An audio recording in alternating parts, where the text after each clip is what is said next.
Dear students, a very warm welcome to all of you in my today's lecture of Managerial Economics. In today's lecture, we will discuss upon the topic need or objectives of demand forecasting. यानी कि आज के lecture में हम demand forecasting के need को और उसके ऑब्जेक्टिव्स को डिस्कस करेंगे। जब हम फोरकास्टिंग की नीड की बात करते हैं तो फोरकास्टिंग के टाइम स्पान के अकॉर्डिंग इसकी नीड भी डिफ़र करती है।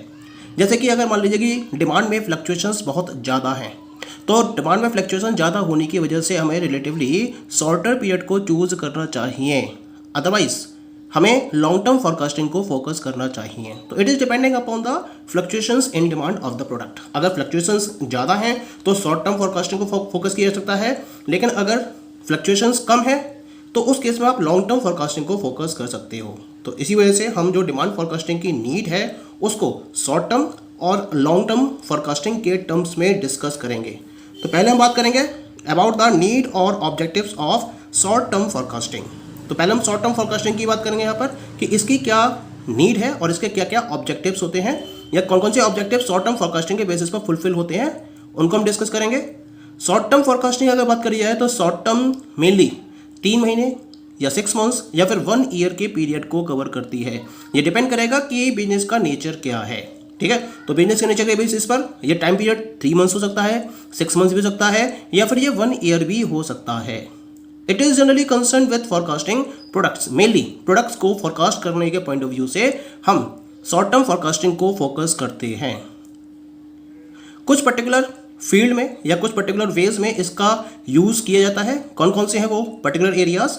The very first one is the appropriate production scheduling.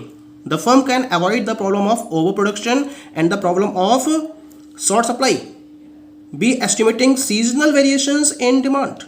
For this purpose, production schedules have to be geared to expected demand. Actually में होता क्या है कि जब प्रोडक्शन शेड्यूलिंग की बात आती है तो एक प्रॉपर प्रोडक्शन शेड्यूल को डेवलप करना, प्रिपेयर करना, ये एक ऑर्गेनाइजेशन के लिए चैलेंज होता है, क्योंकि 2 तरह की प्रॉब्लम्स होती हैं। एक तो ओवर प्रोडक्शन और एक होता है अंडर प्रोडक्शन, यानी कि शॉर्ट सप्लाई।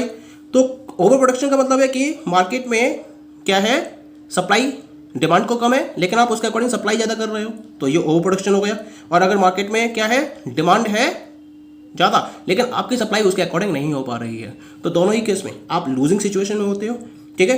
तो क्या होता है कि डिमांड फोरकास्टिंग के कॉन्सेप्ट के बेसिस पर आप डिमांड के सीजनल वेरिएशन को एस्टिमेट कर सकते हो और ओवर प्रोडक्शन और शॉर्ट सप्लाई की प्रॉब्लम को अवॉइड कर सकते हो। और इसके पॉइंट ऑफ व्यू से आप क्या कर सकते हो, प्रोडक्शन शेड्यूल को एक्सपेक्टेड डिमांड के अकॉर्डिंग फॉलो किया जा सकता है। So this is the benefit of demand forecasting. Next one is the suitable purchase policy. Demand forecasting helps the firm in reducing cost of purchasing raw materials and controlling inventory by determining its future resource requirement. यानी कि demand forecasting के basis पर हम क्या कर सकते हैं, जो कॉस्ट ऑफ परचेजिंग है रॉ मटेरियल की या फिर इन्वेंट्री को कंट्रोल करने की बात है, तो इसको हम डिमांड फोरकास्टिंग के बेसिस पर फॉलो कर सकते हैं। क्योंकि क्या है कि हम डिमांड फोरकास्टिंग के बेसिस पर फ्यूचर में जो रिसोर्सेज की रिक्वायरमेंट होगी उसको प्रॉपरली एस्टिमेट कर सकते हैं। डिमांड तो हम एस्टिमेट कर रहे हैं, तो जो डिमांड एस्टिमेट कर रहे हैं उसके बेसिस पर हमें रिसोर्स रिक्वायरमेंट के बारे में भी कंप्लीट इन्फॉर्मेशन हो जाती है और उसके बेसिस पर जो cost of purchasing raw material है उसको रिड्यूस किया जा सकता है और प्रॉपरली इन्वेंट्री को भी कंट्रोल किया जा सकता है। Clear? Next one is the appropriate price policy. Price policy को डिटरमाइन करना है ऑर्गेनाइजेशन को, वो भी एक एप्रोप्रिएट प्रॉपर प्राइस पॉलिसी। तो उसके लिए हम क्या करते हैं, उसके लिए हम डिमांड फोरकास्टिंग के कॉन्सेप्ट को फोकस करते हैं। Appropriate price policy can be determined depending upon the anticipation of market demand conditions. It can also avoid an increase in price when the market conditions are expected to be weak and a reduction in price when the market is going to be strong. यानी कि कुल मिला के कि जब market demand conditions को properly anticipate कर लिया जाता है with the help of the demand forecasting और उसके बेसिस पर प्रॉपर प्राइस पॉलिसी को डिटरमाइन किया जाता है, ठीक है। यानी कि कुल मिला के मान लीजिए कि मार्केट कंडीशंस को आपने एस्टिमेट किया कि it is going to be weak, तो आप प्राइस में इंक्रीमेंट को अवॉइड कर सकते हो। यानी कि आपको लग रहा है कि जो फ्यूचर कंडीशंस हैं उसके अकॉर्डिंग मार्केट कंडीशंस वर्स होने जा रही हैं, तो उस केस में अगर आपकी एक पर्टिकुलर पॉलिसी की आप प्राइस को इंक्रीज करना चाहते हो तो उसको आप अवॉइड करोगे, ठीक है। और अगर आपको ये लग रहा है कि मार्केट फ्यूचर में स्ट्रॉन्ग होने जा रहा है तो आप प्राइस को रिड्यूस करने से बचोगे। यानी कुल मिला के एक एप्रोप्रिएट प्राइस पॉलिसी को डिटरमाइन किया जाता है with the help of the demand forecasting technique. Okay, the next one is the setting realistic sales targets for salesman.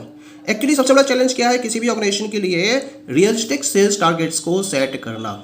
होता क्या है कि जब ऑर्गेनाइजेशंस अपने सेल्स पर्सन्स के लिए सेल्स टारगेट्स को डिसाइड करती है तो वो चाहती है कि ना तो बहुत ज़्यादा हाई टारगेट सेट किया जाए ना ही बहुत लो टारगेट सेट किए जाए, क्योंकि अगर टारगेट्स को बहुत ज़्यादा हाई लेवल पर सेट कर दिया जाएगा तो इससे सेल्समैन क्या होंगे, डिस्करेज होंगे, और डिस्करेज होने की कंडीशन में वो इसको अचीव नहीं कर पाएंगे। लेकिन अगर आप टारगेट्स को अनरियलिस्टिकली लो लेवल पर सेट कर देते हो तो इन पर्टिकुलर टारगेट्स को आसानी से अचीव कर लिया जाएगा, और इसके रेफरेंस में मैनेजमेंट की तरफ से जो भी इंसेंटिव सेल्समैन को प्रोवाइड किया जाएगा उसका कोई भी मीनिंग नहीं रह जाएगा, उससे कोई भी फायदा नहीं होने वाला ऑर्गेनाइजेशन को। तो इसलिए रियलिस्टिक सेल्स टारगेट को सेट करने के लिए ऑर्गेनाइजेशन डिमांड फॉरकास्टिंग की टेक्निक का यूज़ करती है। उससे पता है कि फ्यूचर में प्रोडक्ट की डिमांड कितनी होगी, तो डिमांड के अकॉर्डिंग उसे ये भी पता चल जाता है कि पर्टिकुलर एरिया में कितनी सेल्स होगी, और उस सेल्स के अकॉर्डिंग रियलिस्टिक सेल्स टारगेट्स को सेल्समैन के लिए सेट किया जा सकता है। Next one is the forecasting financial requirement. Forecasting की जाती है फाइनेंशियल रिक्वायरमेंट की। Cash requirements depend on demand level and production operations. Actually जो कैश की रिक्वायरमेंट है वो डिपेंड करती है कि डिमांड का लेवल क्या है और प्रोडक्शन ऑपरेशंस किस तरह से फॉलो किए जा रहे हैं। डिमांड लेवल को डिटरमाइन किया जाता है डिमांड फोरकास्टिंग टेक्निक्स के बेसिस पर। इसके साथ साथ आपको अगर फंड को अरेंज करना है तो रीजनेबल टर्म्स पर फंड को अरेंज करने में टाइम भी लगता है। यानी कि हो सकता है कि जब आपको रिक्वायरमेंट हो फंड की और आप उसको अरेंज करने के लिए मार्केट में जाएं तो इट में डिले यू, और जो मार्केट की अपॉर्चुनिटीज़ हैं वो आप अवेलेबल नहीं कर पाते हो, उसका बेनिफिट आप नहीं ले पाते हो। तो डिमांड फोरकास्टिंग यहाँ आपकी हेल्प करती है, क्योंकि डिमांड फोरकास्टिंग के बेसिस पर आपको पता होता है फ्यूचर में प्रोडक्ट की डिमांड कितनी है। तो आपको ये पता है एडवांस में कि आपको उस पर्टिकुलर लेवल पर प्रोडक्शन को फॉलो करने के लिए कितने फाइनेंस की रिक्वायरमेंट होगी, और इसी वजह से आप एडवांस में क्या कर सकते हो, फंड के अरेंजमेंट के लिए आगे बढ़ सकते हो। तो कुल मिला के एक्यूरेट वे में फंड की अवेलेबिलिटी हो सकती है आपको, वो भी उस पर्टिकुलर टाइम पर जिस समय आपको उसकी रिक्वायरमेंट होती है। So it is only possible if you are going through the demand forecasting. Clear? ये तो बात हो गई शॉर्ट टर्म डिमांड फॉरकास्टिंग की नीड या उसके ऑब्जेक्टिव्स की।